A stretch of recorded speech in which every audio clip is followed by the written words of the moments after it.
On va partir sur un autre sujet.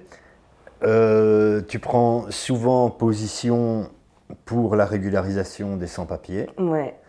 Alors, j'aurais bien aimé connaître ta position de manière globale sur la question de l'immigration. Moi, je suis ce qu'on appelle une no-border. Ah oui, Ouais. ok.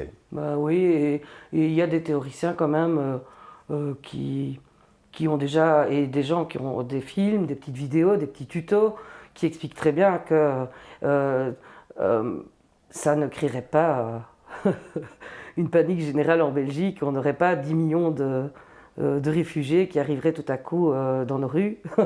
Euh, Moi, je suis une no-border parce que, mais ça, c'est un truc qui est dans mes tripes. Je ne sais pas comment l'expliquer, mais qui on est, nous, pour décider que notre territoire doit être interdit à d'autres gens, quoi. A fortiori, des gens qui n'ont pas quitté le leur de gaieté de cœur et qui ont juste envie de bien vivre, en fait. Mhm. Voilà. Ok, Ou de survivre. ok. Alors, je ne suis pas du tout no border, mais je pense que, comme toi, je te rejoins, que quelqu'un devrait pouvoir vivre où est-ce qu'il Tu vois, moi, je le viens d'un souhaite. milieu bourgeois où on allait tous un an en Rotary aux États-Unis, on allait Mhm. tous. Ouais. Et c'était tellement bien d'imaginer d'aller faire un petit voyage autour du monde après Sarreto, parce que tu vois, il faut quand même qu'on ait le temps de réfléchir et très Mhm. bien, et grand bien nous fasse, c'est super. Ouais. Et alors, oh, t'es expat quoi, waouh, génial, tu vas vivre en Australie, un chouette. Et pourquoi moi qui suis bourgeoise, j'ai le droit de faire ça et tout le monde trouve ça normal et tout le monde trouve ça évidemment légitime que j'accepte un contrat de travail ou d'épouser un Canadien, j'en sais rien, et Mhm. que c'est tellement bien que je choisisse ma vie. Et pourquoi on refuse ça à un pauvre mec qui, s'il reste dans son pays, il va crever, quoi. Mhm. Et je me dis, mais on est qui? On est qui? On est qui pour juger de ça, quoi? D'accord, d'accord. La seule question, moi, que qui me chiffonne par rapport à ça, c'est le désastre que ça crée de l'autre côté, en fait. C'est-à-dire qu'on a en Afrique donc une fuite des forces vives qui ne pensent qu'à vivre en Europe, qui sont bien souvent à la recherche d'un mirage, hein, puisque se Bah, retrouvent rarement dans alors, des si les meilleures droits de l'homme conditions. c'est un mirage, c'est qu'on a un Non, problème, tu vois? non, non, mais je termine mon raisonnement. Euh,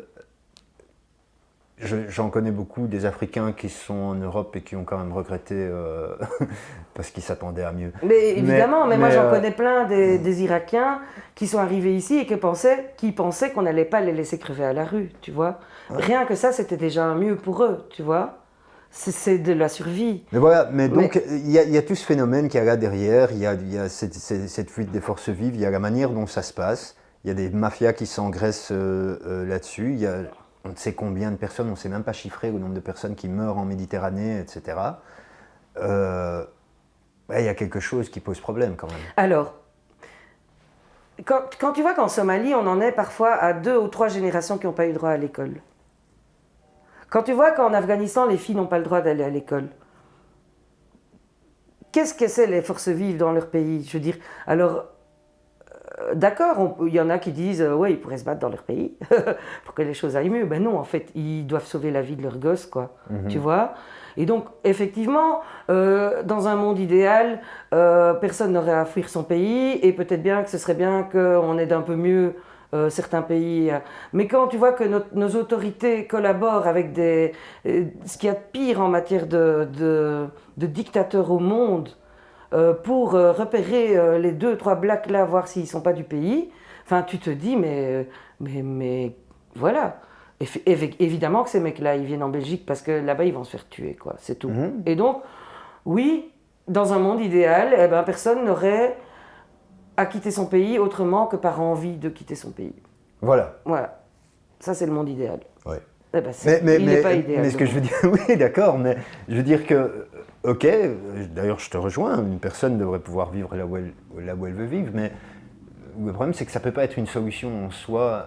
Il y a un moment, il faut quand même s'attaquer au problème de manière beaucoup plus globale en y incluant le fait que voilà, l'immigration, on ne peut pas non plus la détacher de la géopolitique, du fait Bien sûr. qu'on profite des ressources africaines, etc. Bien sûr. Et donc, il faut penser à un autre modèle que de n'avoir que d'autres solutions que de fuir son pays pour venir ici. On est bien d'accord, évidemment, je veux dire, on a pillé l'Afrique, et pas que l'Afrique, et on jouit encore de ces fruits-là aujourd'hui. Donc ça, ben voilà, ça on l'a fait. Mais il faut le reconnaître. Déjà, ce serait déjà un progrès. On a un vrai problème avec ça. Je ne sais pas comment expliquer, mais enfin, moi, les migrants que je connais, et j'en connais quand même pas mal, j'en connais aucun qui avait envie de quitter son pays, et j'en connais aucun qui ne rêve pas d'y retourner vivre une vie heureuse. Mais il y a juste... Enfin, je ne sais pas comment t'expliquer, je veux dire, regarde la Syrie, quoi. Oui, on est dans l'urgence, quoi. Tu ne peux pas envisager maintenant de... Alors tu arrives ici avec des petits bébés, et puis à 18 ans, peut-être qu'on va te dire tu peux retourner en Syrie, mais là, la question elle sera difficile aussi, parce que tu auras des gamins qui auront grandi en Belgique, et qu'est-ce que tu vas les déraciner, quoi. Tu vois? Ouais. Donc, je pense que c'est très compliqué, mais aucun réfugié n'avait envie de se réfugier. Enfin, par définition, réfugié, ça dit bien ce que ça veut dire. Et évidemment que s'ils pouvaient retourner vivre au pays et même contribuer à la reconstruction et tout ça, ils le feraient. Simplement, ils ne sont pas en sécurité. Ok. Voilà. Ok.